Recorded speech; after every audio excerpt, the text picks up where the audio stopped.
Hi, I'm Josh from Hobson's Bay Libraries and welcome back to another National Science Week video. Now, oceans are amazing. I love that they're so peaceful. I love swimming in them, but the thing I love most about the ocean are the animals and the marine life that live in them.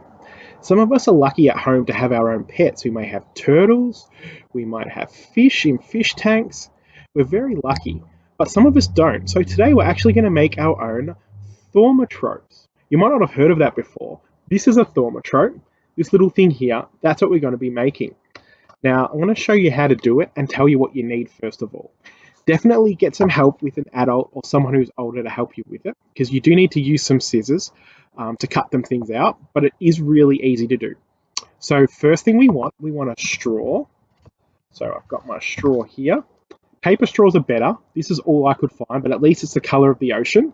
Or you can use a skewer. So what we're going to be doing, we're going to be sticking something onto this. So I'm going to go with my blue straw this time. We also need some paper so we can do some drawing. As you've probably been able to tell, I'm not a very good artist, but I do have my trusty textures. So I'm going to do my best to draw a fish and a fish tank. If you have your textures, if you have your pencils or your pens or whatever it is you get creative with, you can use whatever you like and you can do the most elaborate picture you want.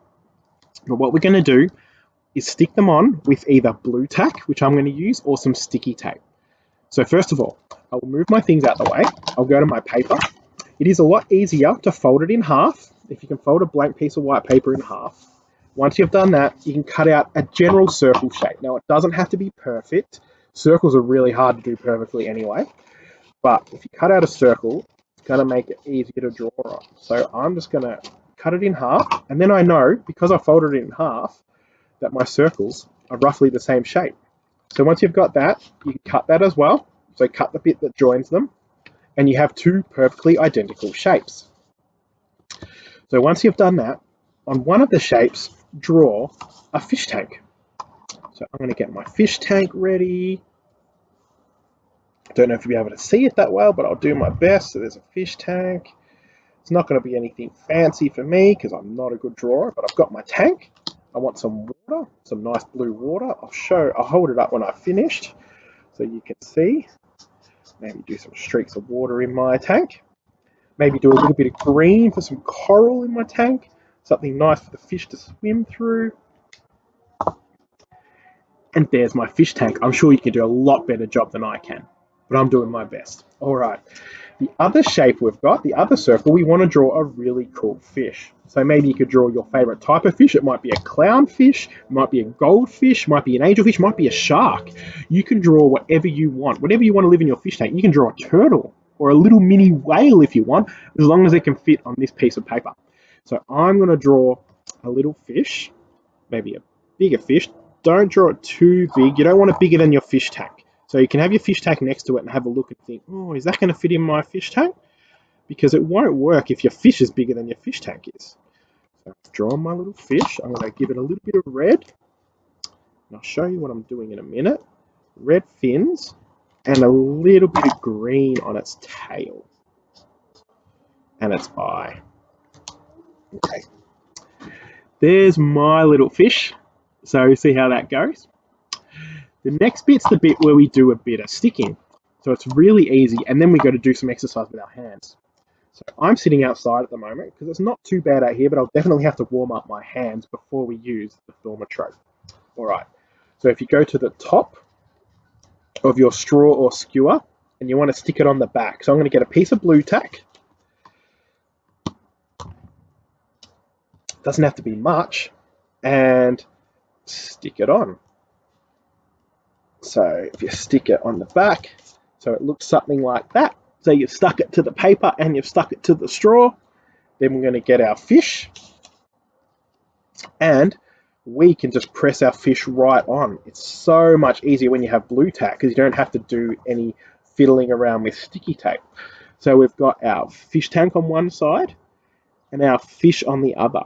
By the way, you don't have to do a fish tank. You can do an underwater environment if you want. You can do like that Great Barrier Reef in Queensland where there's coral and beautiful things everywhere. You can fill up the whole circle and you can even do a bigger circle than I've done. As long as what you have that's living in it like your fish can actually fit inside. Because the next bit we're going to do, first I'm going to warm my hands up. It's a bit cold here, so it's always a good idea to keep your hands warm. And then we're going to do a little bit of an optical illusion with it. We're going to put the straw between our hands like that and move it really quick. So the faster we move it, it looks like the fish is actually swimming in our tank. Can you see that? So if you did a bigger one, it's going to look even better. But that is what a thaumatrope is.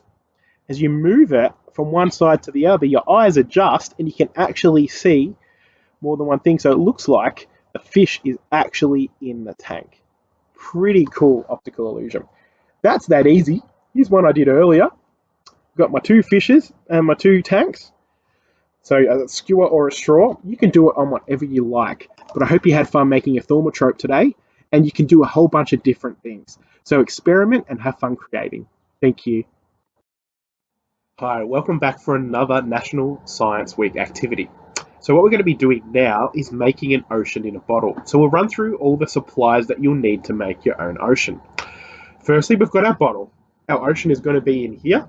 It helps if it's a smaller bottle, but it can have a bigger lid so you can fit things in it. It also needs to be see-through, otherwise you won't be able to see your ocean very well. So I've cleaned mine up. I've got an old bottle that I had, and I'm going to put my ocean in there.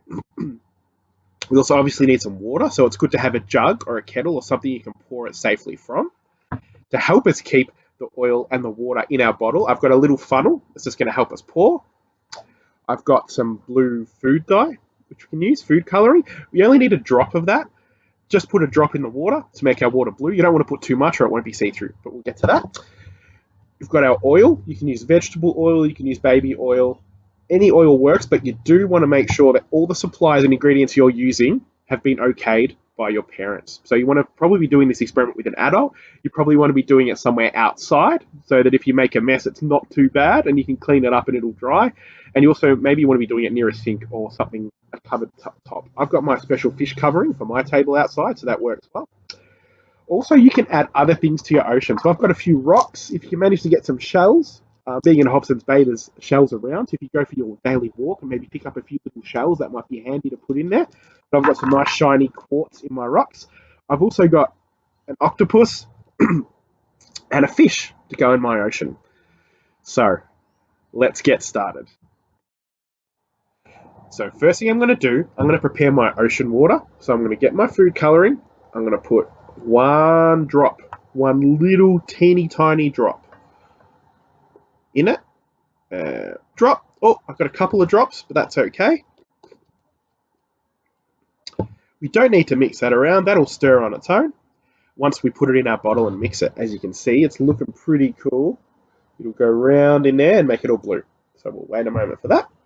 We're going to take the top off our bottle, and it's time for a bit that can be tricky, the pouring. So I'm going to have it up straight. I'm going to put my funnel up.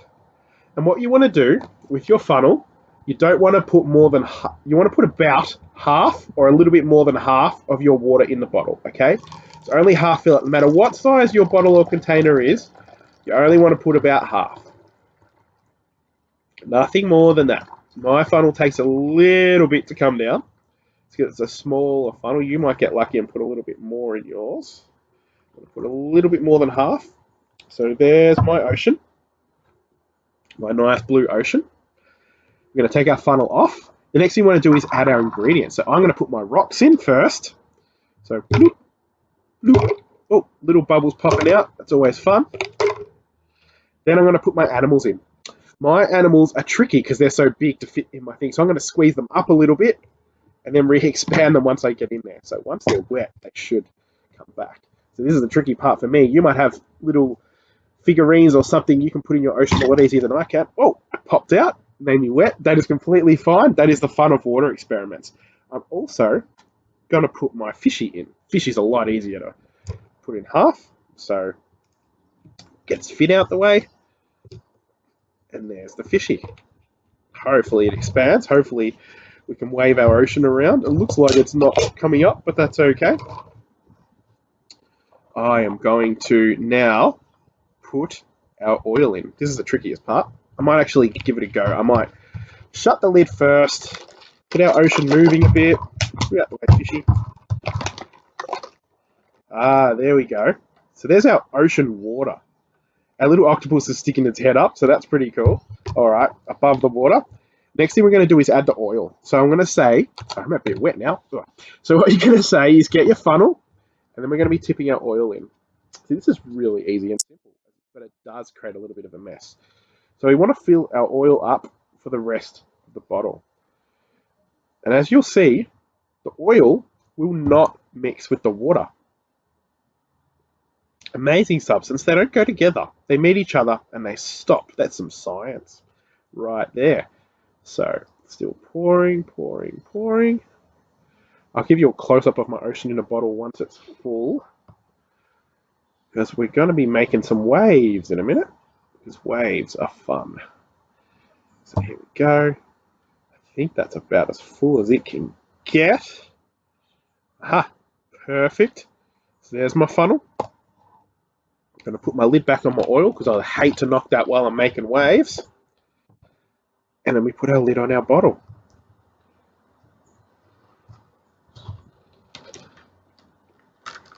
If you move it around a bit, you'll see that my blue water is at the bottom. My octopus and my fish are in the oil. They don't want to go in my ocean. And there's my rocks as well. So what you can do, you can put anything in your ocean. You can put grass, you can put glitter. I'm not a huge fan of glitter, but there's so many things you can put in. And as you can see, because the oil doesn't mix with the ocean, it actually looks like waves are coming in and crashing. It's a very cool effect. And that is how you make an ocean in a bottle. I hope you had fun making your ocean. I know I did mine. Thank you.